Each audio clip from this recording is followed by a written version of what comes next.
They blame the young men and women who went to the streets on the 25th of June to fight for their rights. They blame the young men and women who went to the streets to ensure that things are done right. But I have a question for those in leadership and those in government today. After those protests, after all the issues that were raised, what has changed? What have you done different that will ensure we don't have a repeat of the same? What have you done different that will make those who criticize you online to stop doing it? Or simply to cheer on their country? There has been many incidences since then. We have seen people who traditionally never came out in politics, in certain positions of power that are not allowed to be political, come out and castigate those who are saying the president must go. But there is a reason understanding here. And this is something we must think about and contemplate on. The big question is this.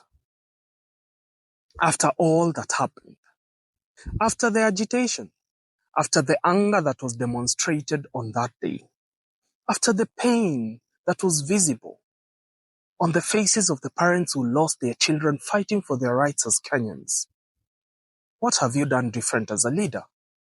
As a politician, what have you changed in your constituency, in your ward, and in your county? As the president, what have you changed in the country? We saw some attempts at manicuring the problems of the country. You dissolved the cabinets. You sent them all home, only to retain, especially part of those the people were angered about. Those who demonstrated opulence in our face. They are the same ones coming out to call us crazy. They're the same ones coming out to call us drug users. Now, when an issue is raised, as a good leader, you will sit down, contemplate, understand why these things have happened, understand why the agitation among your constituents. Find out the problems. What would make children who have never showed up at a voting center to cast a ballot for any politician come out, demonstrate, and in some cases be violent? What would make them turn, make a 360-degree turn and become a totally different person?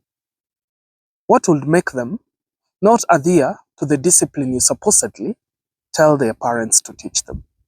There must be something wrong, and we have to address those challenges, particularly those ones that are agitating the people. The people are agitated. There is no money in the economy. Small businesses are closing down. People are losing a lot of investments. People are going home. Children are sleeping hungry. For the first time, the rate of poverty is up there. You may say the inflation is down, but it's because there's reduced purchase power. Talk to people on the streets. They tell you the amount of sales they used to make, they are not making now. What are we creating here? As a leadership of this country, what are you creating for us? And for the generations to come, are you creating a monstrosity that will come and bite us after you've left power? And when you're enjoying all the money you stole from public coffers? Because the truth is, there is no way I am not able to afford a 150 million shillings house before I got to a certain position of power. And when I get there, I'm able to afford it. That and much more. I make investments that are not commensurate with any loan and not commensurate with my salary. Some of these investments these politicians are making are just humongous.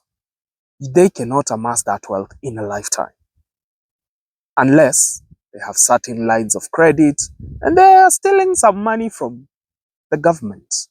They are stealing not just some, they are stealing a lot. But my main concern is this: have we addressed those problems? Before we arrest them and take them to court for causing unrest, before we accuse them of hating their country, before we accuse those young men and women of not being patriotic and being inhumane and losing discipline, and being drug users, and being online wankers. Have we solved the problems they raised? Have we solved the issues they raised? At first, it was the finance bill.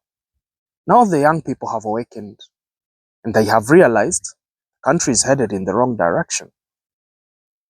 We are seeing 1,000,000 and 100 and 1,000 trips out here being made by members of the political class. Is that necessary? All those projects that are having allocations by roadside declarations, can they be done when all these politicians are in office? Can't all these CSs come up with policies to ensure those projects are done? Is it impossible? Or won't the project be done if you mention it while in office? There is a CS for each and every department and docket in this country. Why can't we work with the system that we came up with? Why can't we adhere to the Constitution? Why can't we sit down and identify the problems that we have? Kenyans are suffering. There's a lot of pain. There are a lot of children not going to school now. School is expensive. Medical care has become unaffordable to the common mwananchi. These are the things that leaders should be sitting down to tackle, because the challenges that are there are supposed to be solved. That will bring down the unrest. That will bring down the agitation. But simply accusing them of being unpatriotic solves nothing. That is my unfiltered insight.